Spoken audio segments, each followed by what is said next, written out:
भाला फेंक खिलाड़ी नीरज चोपड़ा ने हंगरी के बुडापेस्ट में आयोजित वर्ल्ड एथलेटिक्स चैंपियनशिप 2023 में भारत का पहला स्वर्ण पदक जीता। यहां पर ध्यान दीजिएगा कि विश्व एथलेटिक्स चैंपियनशिप के 19वें संस्करण का आयोजन हंगरी की राजधानी बुडापेस्ट में 19 अगस्त से 27 अगस्त 2023 के मध्य किया गया था। इस एथलेटिक्स चैंपियनशिप में भारत ने 27 सदस्यों का एक दल भेजा था, जिसमें 23 पुरुष और 4 महिलाएं शामिल थीं।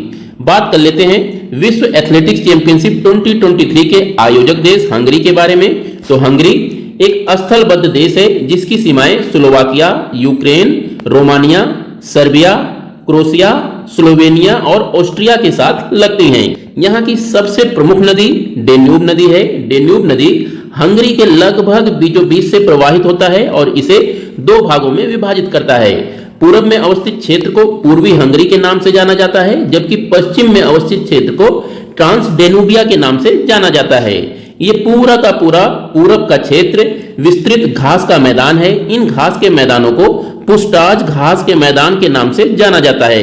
ये फैक्ट भी काफी इंपॉर्टेंट है, कई बार एग्जामों में पूछा गया है कि पुस्टाज घास के मैदान किस देश में अवस्थित हैं। तो आप लोग याद रखिएगा, ये घास के मैदान हंगरी देश के पूर्वी क्षेत्रों में अवस्थित हैं। इन्हीं क्षेत्रों से एक और नदी प्रवाहित होती है। इस नदी को तिस्जा नदी के नाम से जाना जाता है। तिस्जा नदी पुस्टाज घास के मैदानों से प्रवाहित होते हुए डेन्यूब नदी में अपने जल को प्रवाहित कर देती है। इस पूर्वी क्षेत्र के उत्तरी सीमा पर कुछ पर्वत श्रृंखलाएं अवस्थित हैं। इन पर्वत श्रृंखलाओं को उत्तरी हंगरी पर्वत श्रृंखला के नाम से जाना जाता है।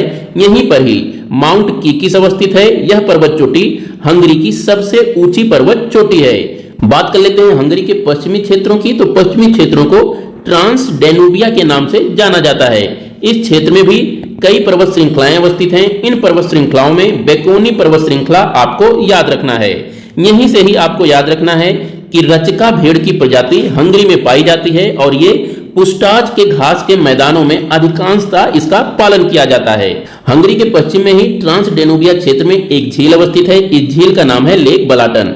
लेक बलाटन का क्षेत्र अपने अंगूरों अर्थात विटिकल्चर के लिए काफी प्रसिद्ध है। ये क्वेश्चन भी कई बार पूछा गया है कि अंगूरों की खेती को किस नाम से जाना जाता है।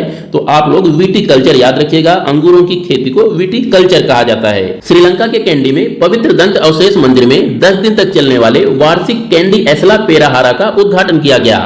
बुद्ध के इस पवित्र दंत अवशेष को 4वीं शताब्दी में भारत से लाया गया था तथा तभी से श्रीलंका में इसकी जीवित बुद्ध के रूप में पूजा अर्चना की जाती है।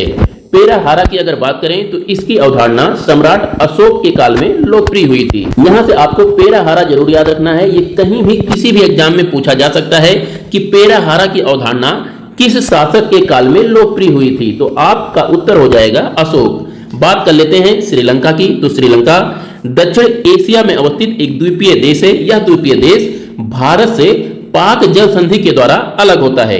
यहां पर ध्यान दीजिएगा कि भारत के एकदम दक्षिण में मन्नार की खाड़ी अवस्थित है, इसके बाद पाक की खाड़ी अवस्थित है और इसके बाद पाक जल संधि अवस्थित है। इनका क्रम आपको जरूर याद रखना है। ये पश्चिम से पूरब की तरफ या उत्तर से दक्षिण की तरफ अरेंज करने के लिए पूछा जाता है। यहीं पर ही ये जो आप पोर्शन देख रहे हैं, इस पोर्शन को राम सेतु के नाम से जाना जाता है। इसे भी अगर आप अरेंजमेंट के क्रम में लें तो सबसे पहले मन्नार की खाड़ी आएगी, फिर राम सेतु अर्थात एडम्स ब्रिज आएगा, उसके बाद पाक की खाड़ी आएगी और फिर पाक जलसंधि आएगी। इन चारों को इसी क्रम में आपको याद रखना है, अक्सर अरेंज करने के लिए पूछा जाता है। श्रीलंका के लगभग मध्य में एक पठार अवस्थित है। इस पठार को मलेराटा के नाम से जाना जाता है। इसी पठार में श्रीलंका का प्रमुख शहर कैंडी अवस्थित है। यह शहर अपने चाय उद्यानों और the temple of sacred tooth के लिए जाना जाता है। टेम्पल ऑफ सेक्रेड टूथ को वर्ल्ड हेरिटेज साइट का दर्जा भी प्रदान किया गया है।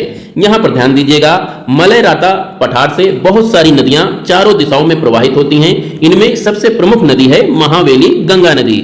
यह नदी मलेराटा पठार से उद्गमित होकर बंगाल की खाड़ी में अपने जल को प्रवाहित करती है। यहाँ की अगर सबसे ऊंची चोटी की बात करें तो यहाँ की सबसे ऊंची चोटी है पिदुरुटा चोटी। यह चोटी श्रीलंका की सबसे ऊंची चोटी है। तो दोस्तों, ये थे आज के कुछ important current affairs with geography mapping. कल फिर मिलते हैं, तब तक के लिए नमस्कार। और हाँ, अगर वीडियो आपको पसंद आती हो तो प्लीज सपोर्ट करें, सब्सक्राइब करें और लाइक करें। नमस्कार।